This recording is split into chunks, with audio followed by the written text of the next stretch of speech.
রাসূলুল্লাহ যখন এসেছিলেন, গোটা পৃথিবীর সব মানুষ যদি, এই আমরা সহ পৃথিবীর সব মানুষ তাদের কলিজাটা ছিঁড়া রাসূলুল্লাহর কদম মোবারকে যদি কোরবান করে দেয়, রাসূলের ঋণ শোধ করা যাবে না।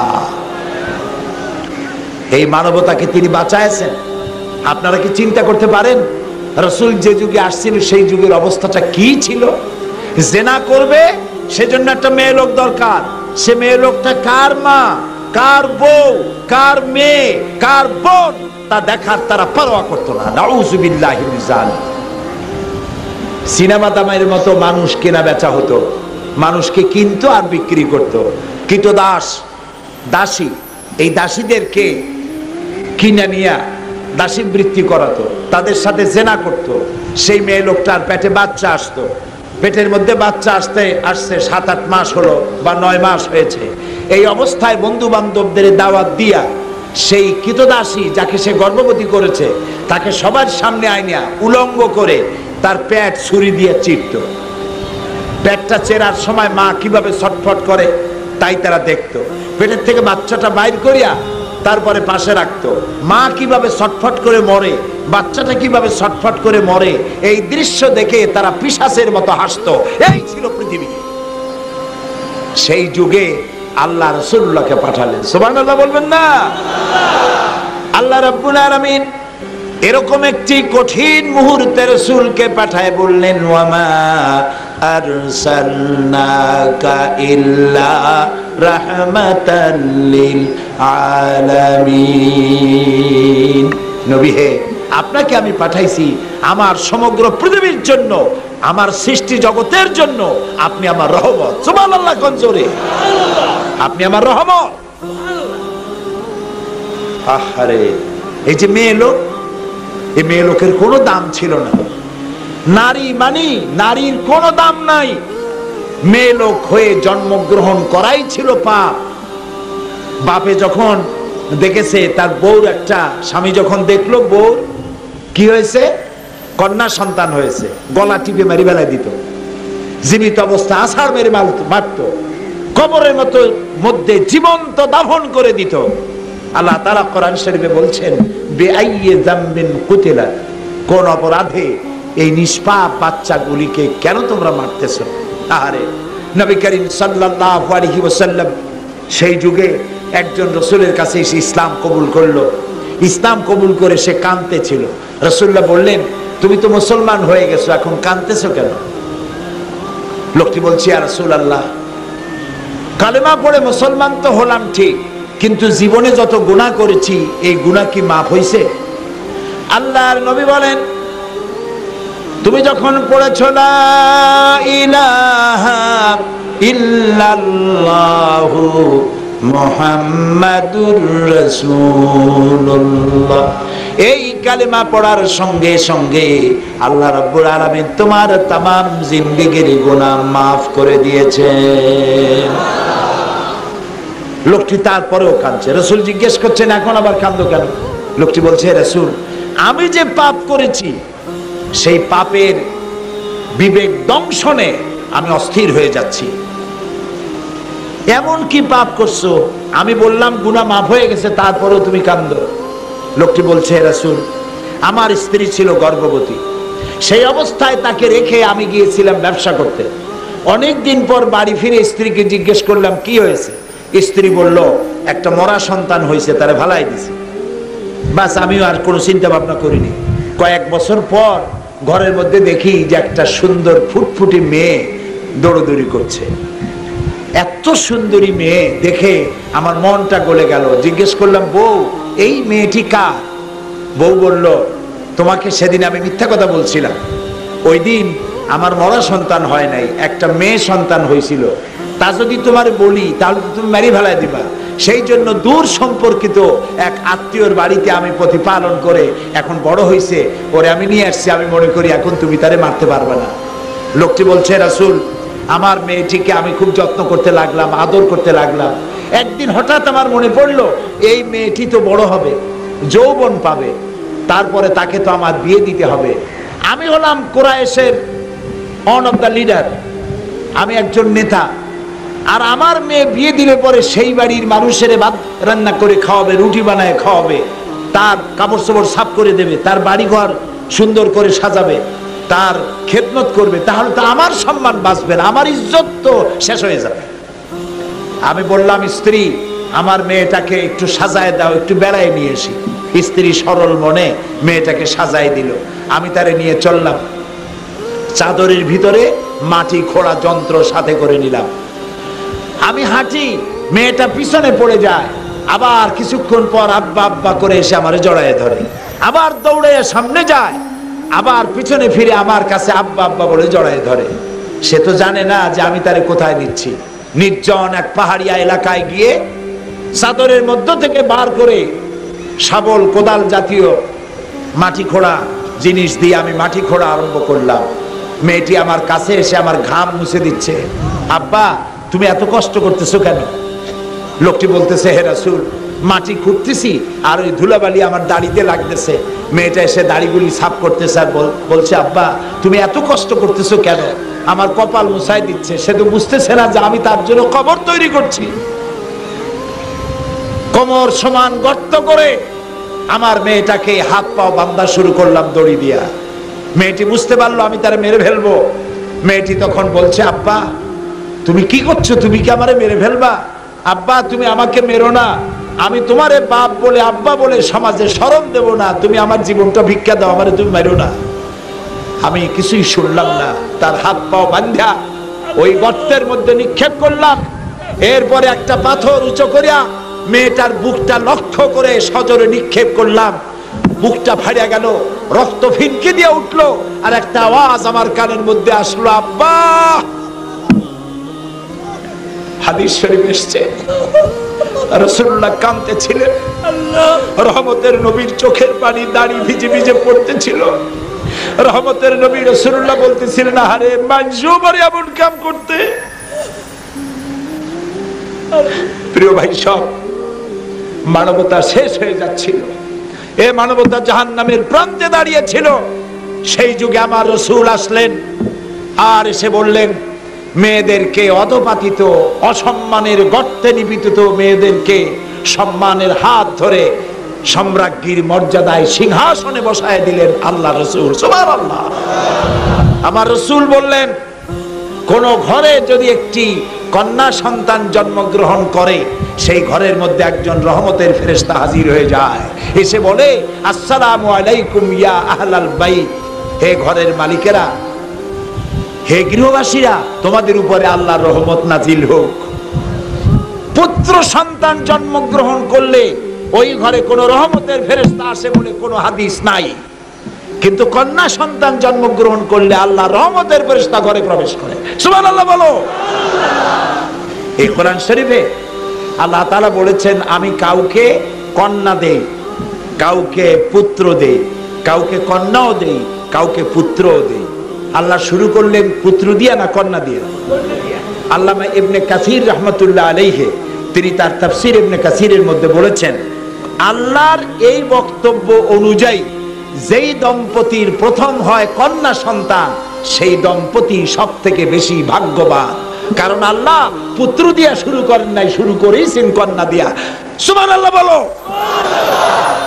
কিছু কপাল পোড়া পুরুষ আছে, যখন শোনে মেয়ের স্ত্রীর বারবার মেয়ে হয়, সেই স্ত্রীর সঙ্গে কথা বলে না, শ্বশুর বাড়ি পর্যন্ত বেড়াইতে যায় না।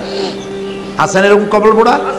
অবশ্য সন্দ্বীপে নাও থাকতে পারে, সন্দ্বীপে নেই, কারণ এই সন্দ্বীপে অনেক আলেমের জন্ম হয়েছে, আলহামদুলিল্লাহ। এগুলো কপাল পোড়া। হ্যাঁ, আপনি তো আছেনই। জি। প্রিয় ভাই সব,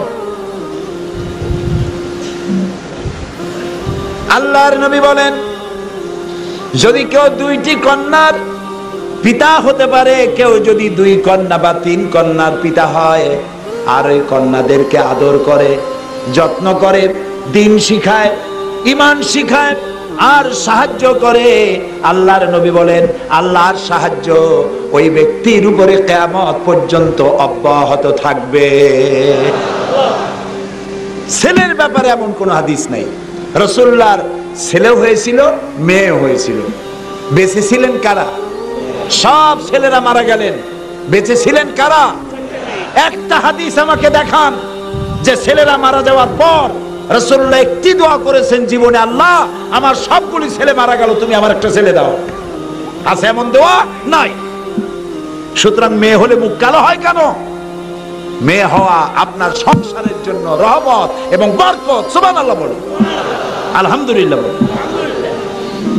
নবী করিম সাল্লাল্লাহু আলাইহি ওয়াসাল্লাম হযরত ফাতেমা রাদিয়াল্লাহু তাআলা আনহাকে কলিজাটা দিয়ে ভালোবাসতেন। সুবহানাল্লাহ।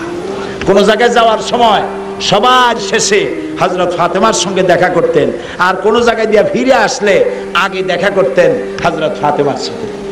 এবং তিনি বলতেন, রাসূলুল্লাহর হাদিস, তোমরা যখন বিদেশে যাবে, বাজারে যাবে, কিছু না কিছু উপহার সামগ্রী কিনে নিয়ে আসবে, যা পারেন উপহার সামগ্রী, যার যেমন কুলায় সেরকম আনেন। উপহার সামগ্রী এনে আল্লাহ রাসূল বলছেন ঘরে ঢুকে এটা দেওয়া শুরু করবা মেয়েদের দিয়ে। সুবহানাল্লাহ, আগে মেয়েদের দাও।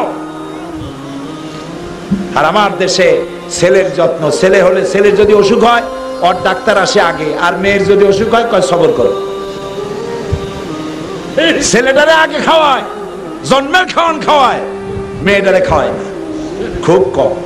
হাদিস শুনুন, রাসূলুল্লাহ বসে আছেন, সামনে সাহাবায়ে কেরাম বসা। এমন সময় একটা ছেলে এলো, বাচ্চা, যার ছেলে সেই সাহাবী বাচ্চাটারে, ছেলের পুত্র সন্তানটারে তুলিয়া চুমা দিল, কোলে বসাইল। এরপরে তার মেয়ে আসলো, মেয়েটাকে ধরিয়া কোলের বাইরে পাশে এরকম বসাইল। রাসূলুল্লাহ বললেন, এই ছেলে আর ওই মেয়ে দুটোই কি তোমার? সে লোকটি বলল, ইয়া রাসূলুল্লাহ, মেয়েটাও আমার, ছেলেটাও আমার। রাসূলুল্লাহ বললেন, তুমি তো ইনসাফ করতে পারলে না, তোমার তো ইনসাফ করা উচিত ছিল, ছেলেটাকে যেমন কোলে বসিয়েছো ওই বাচ্চা মেয়েটাকেও তোমার কোলে বসানো উচিত ছিল। সুবহানাল্লাহ। এই হলো আমার রহমতের নবী, সারা পৃথিবীর মানুষকে, ওই যে আগে বলেছি, কলিজাটা ছিঁড়া রাসূলুল্লাহ পায়ের উপরে যদি হাদিয়া দেওয়া হয় ঋণ শোধ হবে না। বিশ্বকে তিনি ঋণী করে গেছেন।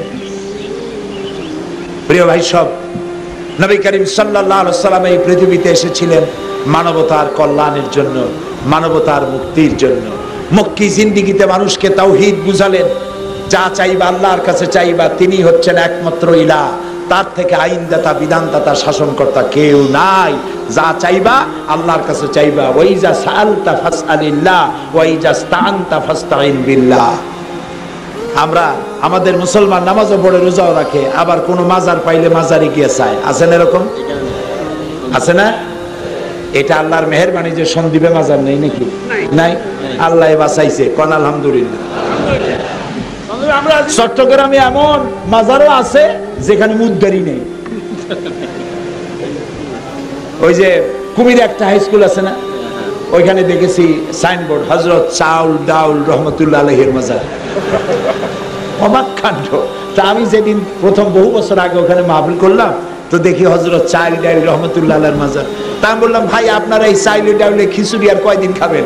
এখন একটা মাছ গোশত রহমতুল্লাহ আলাইহির মাজার বানায় না। চাওয়ার যা, কার কাছে চাইতে হবে বলেন জোরে, আরো জোরে গণ। আল্লাহ তাআলা বলছেন, আলাইসাল্লাহু বিকাফিন আবদা, আমি কি আমার বান্দার জন্য যথেষ্ট নই? কে বলতেছেন? আল্লাহ আল্লাহ আল্লাহ আল্লাহ আল্লাহ, তিনি বলতেছেন। কতগুলো তাবিজ গলার মধ্যে ঝুলাই থয়ে মারছে, দেখছেন না? ছোট্ট ছোট্ট বাচ্চা, এতগুলো তাবিজ। বাচ্চা যদি কথা কইতে পারতো, বাচ্চা কইতো যে কি অন্যায় করছিলাম, এতগুলা তাবিজ আমার গলায় ঝুলাই দিছ। পীর সাহেবরা আসে, তাদের কাছে নিয়ে যায় সুতা, কালো সুতা, লাল সুতা, হলদে সুতা, ওনরা পড়েন আর ফু দেন আর গিরে দিতে থাকেন এই দড়িগুলা বাচ্চার গলায়। আরে দড়ি হলো ছাগলের জন্য, মানুষের জন্য দড়ি হবে কেন? এগুলো কেন পড়েন?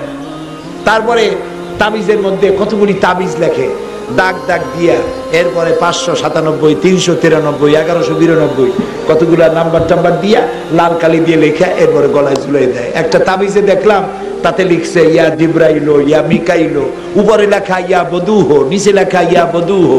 যে লিখলো আমি তার জিগাইলাম, হুজুর বদুহোটা কি? কয় যে হুজুর আমিও জানি না বদুহো কি। এই হাবিজাবি তাবিজ দিয়া সর্বনাশ করছে। প্রিয় ভাই সব, যা চাইবেন কার কাছে চাইবেন বলেন সবাই? আল্লাহ তাআলা বলছেন, আলাইসাল্লাহু বিকাফিন আবদা, আমি কি আমার বান্দার জন্য যথেষ্ট নই? আপনারা কোন অবশ্যই যথেষ্ট, আরো জোরে কোন অবশ্যই যথেষ্ট। আল্লাহর কাছে চাইবেন, রাসূলুল্লাহ এটা শিখাইছেন। আল্লাহর নবী তাওহীদ, রিসালাত এবং আখিরাতের জবাবদেহি পূর্ণ জীবন যাপনের কথা শিখায়া মক্কা থেকে মদিনায় হিজরত করলেন। আজ আল্লাহর নবী শুধু নবী নন, সাথে সাথে রাষ্ট্রপ্রধান, প্রেসিডেন্ট। রাসূলুল্লাহ কি আজ প্রেসিডেন্ট, রাষ্ট্রপতি।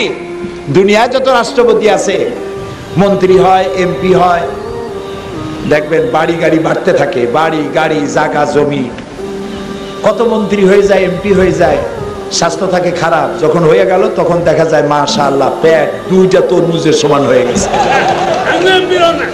তারপরে টিয়ার কাবি খা, নামটা ভালোই রাখছে, খাবি খা মানে খাবি জমের খাওয়া খা, গম চুরি করে, এরপরে চাউল চুরি করে, রাস্তাঘাটে ইট সিমেন্ট জমের খাওয়া খায়, আল্লাহর ভয় করে না, আল্লাহর ভয় করে না। নবী করিম সাল্লাল্লাহু আলাইহি সাল্লাম দুনিয়াকে শিখাইছেন রাষ্ট্র কেমনে পরিচালনা করা লাগে। সুবহানাল্লাহ। হযরত ওমর রাদিয়াল্লাহু তাআলা আনহু নবী করিম সাল্লাল্লাহু আলাইহি ওয়াসাল্লামের সঙ্গে দেখা করতে গিয়েছিলেন বিশ্ব নবীর বাড়িতে। দরজা খুলে হযরতে ওমর সালাম দিলেন, আসসালামু আলাইকা ইয়া রাসূলুল্লাহ। নবীজি শোয়া ছিলেন, শোয়া থেকে উঠে বসলেন। হযরত ওমর তাকায় দেখলেন রাসূলুল্লাহর পিঠ মোবারকে দড়ির দাগ। তিনি যে খাটের উপরে শোয়া ছিলেন ওটা কোনো তক্তার খাট না, এটা হলো খেজুরের পাতা দিয়ে দড়ি বানানো, সেই দড়ি দিয়ে বুনানো খাট। এখনো সৌদি আরবে গুলি আছে। ওই খাটের উপরে চাদর নাই, তোশক নাই, বালিশ নাই। বিশ্বনবী তার হাত মাথার তলায় দিয়ে শোয়া ছিলেন। হযরত ওমর কাঁদতেছেন। রাসূলুল্লাহ বলছেন, ওমর কাঁদছো কেন? হযরত ওমর বলছেন, ইয়া রাসূলুল্লাহ, আমি বিশ্বনবীর ঘর দেখতেছি।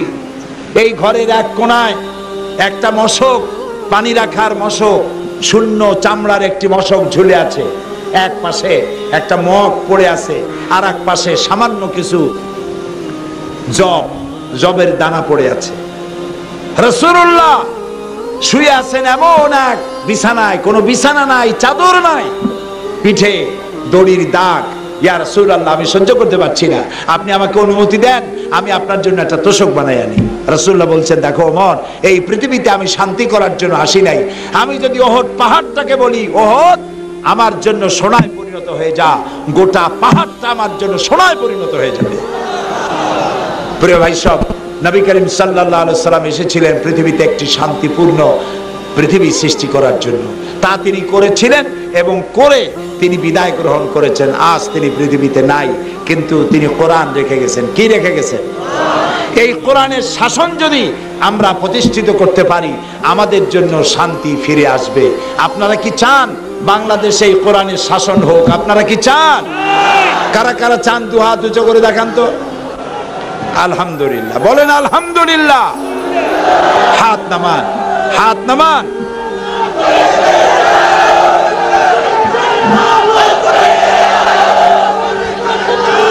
এটা হলো বাস, এইটা হচ্ছে মুহররমের মাস। আগামীকাল আশুরা, আজকে আশুরা দোয়া কবুলের দিন। সুবহানাল্লাহ। আশুরার দিন দোয়া কবুলের দিন। এই দোয়ায় শামিল হওয়ার জন্য দাঁড়ানো ভাইরা সবাই বসেন। মা বাপ মরে গেছে, দোয়া করবেন না? দোয়া করবেন না? নিজের জন্য দোয়া করবেন না? বাংলাদেশের জন্য দোয়া করবেন না? কাজী দাঁড়ানো মানুষেরা বসেন, যে যেখানে আছেন, আর যে যেখানে দাঁড়াইছে বসা মানুষেরা হাত ধরে বসায় দেন জায়গায়। কাউকে উঠতে দিবেন না, জায়গায় বসায় দেন। হাঁটতে দিবেন না, বসায় দেন। প্রিয় ভাই সব, দাঁড়ানো মানুষেরা বসেন। আশুরা উপলক্ষে আল্লাহর কাছে আমরা দোয়া করব, আল্লাহ আমাদের দোয়া কবুল করবেন। বলেন আমিন। সবাই বলেন আমিন। হাজার হাজার মা বোনেরা, যত পুরুষ আসছেন, মেয়ে লোকেরা তার থেকে কোনো অংশে কম আসে নাই। আলহামদুলিল্লাহ কর। আমরা মা বোনদের জন্য দোয়া করব। সেই জন্য সব মানুষেরা, মুসলমানেরা, এত বড় মাহফিল জীবনে আর একটা পাবো এর কোনো নিশ্চয়তা আছে? নাই। সুতরাং আল্লাহর কাছে দোয়া করার জন্য দাঁড়ানো লোকেরা সবাই বসে পড়েন। আমরা মোনাজাত করব আল্লাহর কাছে। মা বোনদের ব্যাপারে শুধু বলতে চাই, মা বোনেরা, আপনাদের জান্নাতে যাওয়া পুরুষের চাইতে অনেক সহজ। আলহামদুলিল্লাহ বলে, অনেক সহজ। আপনাদের জামাতে নামাজ পড়া লাগে না, আজান দেওয়া লাগে না, একামত দেওয়া লাগে না, সহজ হয়ে গেছে না? আল্লাহ সহজ করে দিছে। 4টা কাজ করবেন। আল মারআতু ইযা সাল্লাত খামসাহা ওয়া সামাত শাহরাহা ওয়া আহসানাত ফারজাহা ওয়া আতাআত বালাহা। রাসূলুল্লাহ বলেছেন, মেয়ে লোক যদি 4টা কাজ করে, কয়টা কাজ কোন তো? 4টা কাজ। 5 ওয়াক্ত নামাজ সঠিকভাবে আদায় করা, রমজানের রোজা রাখা, সতীত্বের হেফাজত করা, স্বামীর আনুগত্য করা। এই 4টি কাজ যে মেয়ে লোক করবে, আল্লাহ রাসূল বলেছেন কিয়ামতের দিন আল্লাহর জান্নাতের যেই দরজা দিয়ে খুশি সেই দরজা দিয়ে ভেসতে চলে যাবে। সুবহানাল্লাহ। প্রিয় ভাই সব, ওয়াজ শোনার মতো মুসলমানের অভাব আমাদের দেশের কম নাই। ওয়াজ শোনার লোক পাওয়া যায়, কিন্তু নামাজের লোক কম। 5 ওয়াক্ত নামাজ সঠিকভাবে কম লোকেরাই আদায় করে। এই কথাটা কি বেঠিক না সঠিক? নামাজ যদি কেউ ইচ্ছে করে ছেড়ে দেয়, মান তারাকা সালাতান মুতাআম্মিদান ফাকাদ কাফারা, ইচ্ছে করে যে ফরজ নামাজ ছাড়ে সে কাফের হয়ে যায়। কি হয়ে যায় জোরে কোন? কাফের।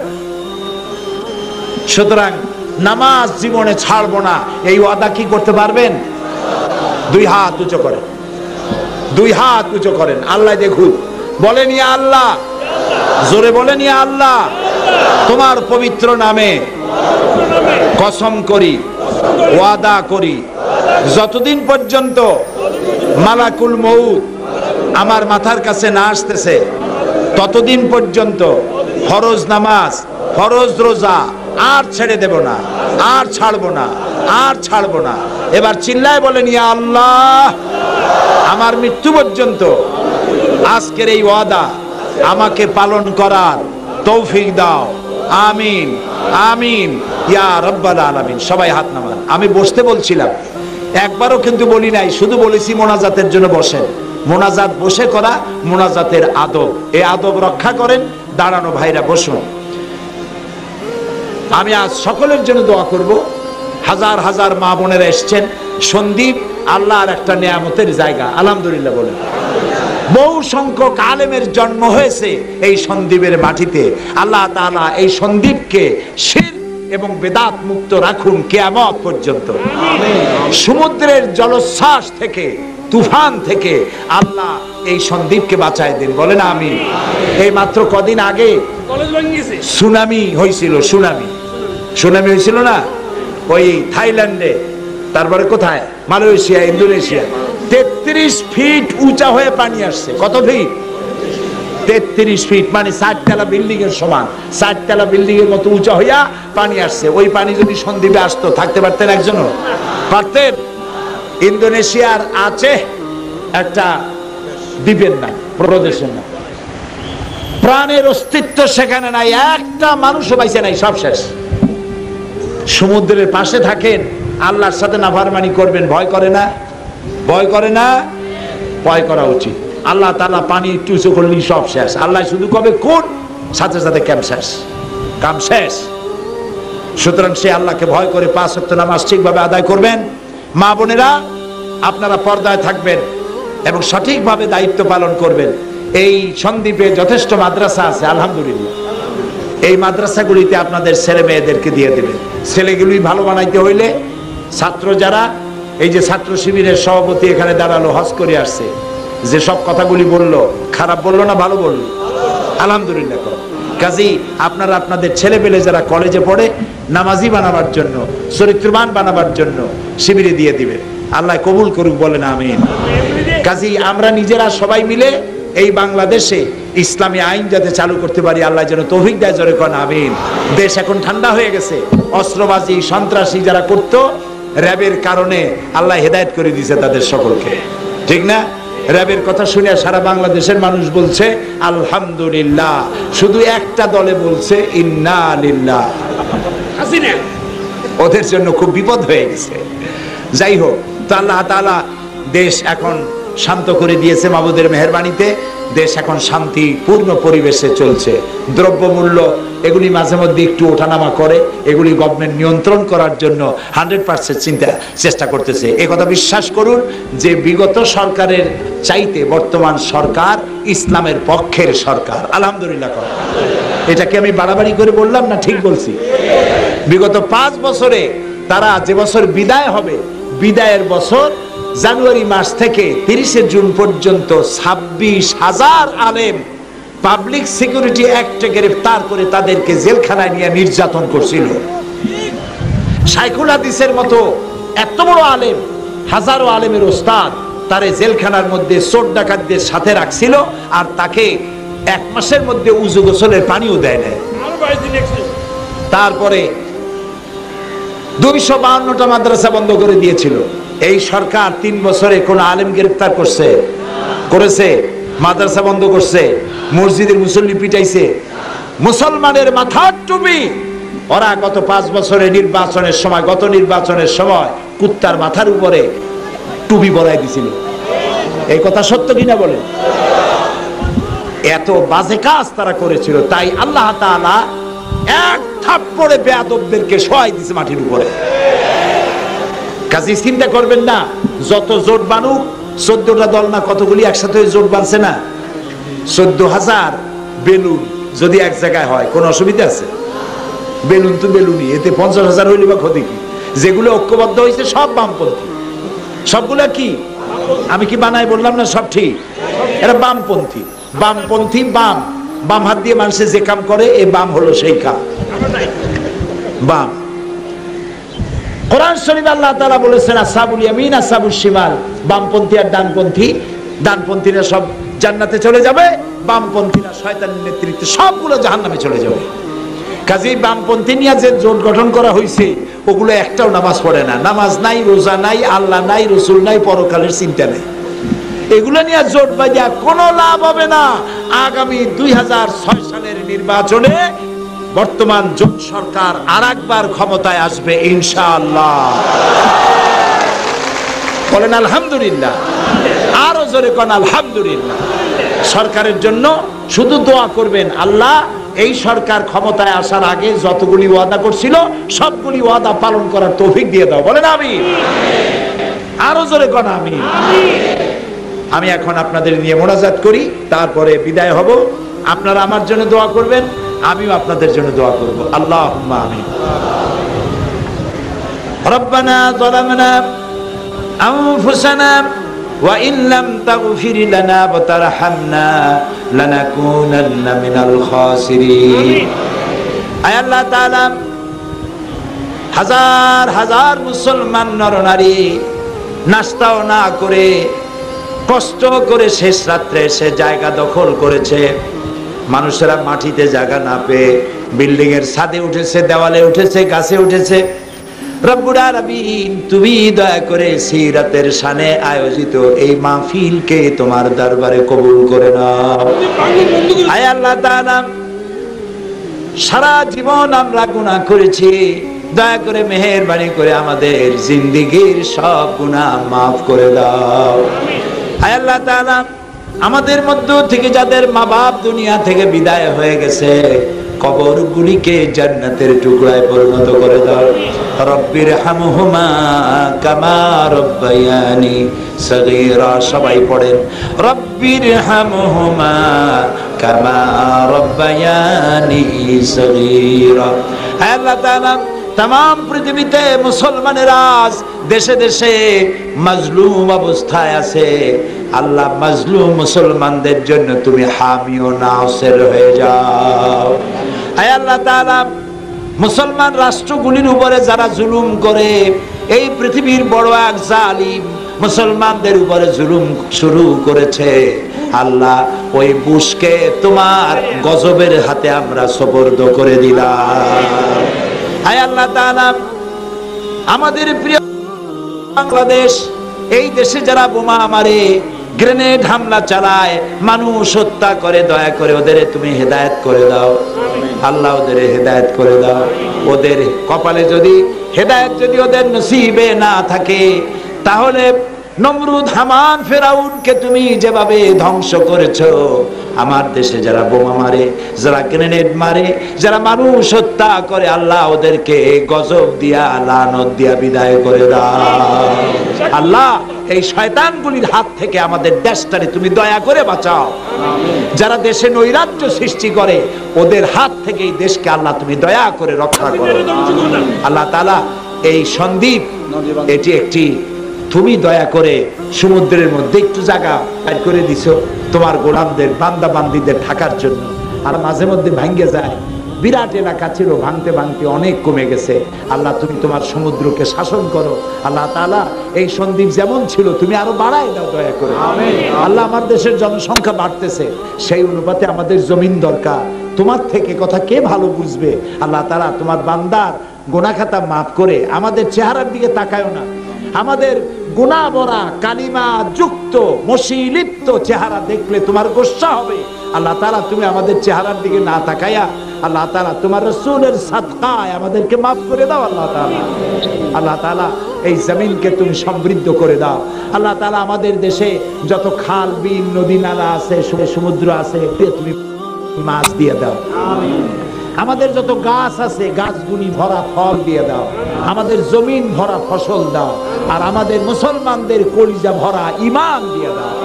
আল্লাহ তাআলা হিন্দু, মুসলমান, খ্রিস্টান, বৌদ্ধ যারাই আছে, আল্লাহ সবাইকে শান্তিপূর্ণ পরিবেশে বসবাস করার তৌফিক দাও।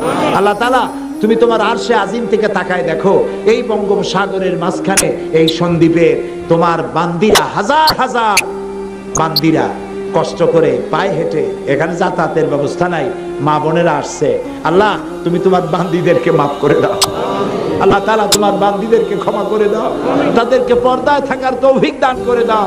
তোমার বান্দিদেরকে আল্লাহ সুখ দাও, শান্তি দাও। যার মনে কষ্ট আছে আল্লাহ কষ্ট দূর করে দাও, জায়েজ আরা পুরা করে দাও। আল্লাহ তাআলা যার সন্তান নাই, নিঃসন্তানীকে সন্তান দাও। স্বামী স্ত্রীর মধ্যে যাদের মিল মহব্বত নাই, মিল মহব্বত পয়দা করে দাও। আল্লাহ তাআলা এই সন্দ্বীপকে ইসলামী আন্দোলনের দুর্গে পরিণত করে দাও।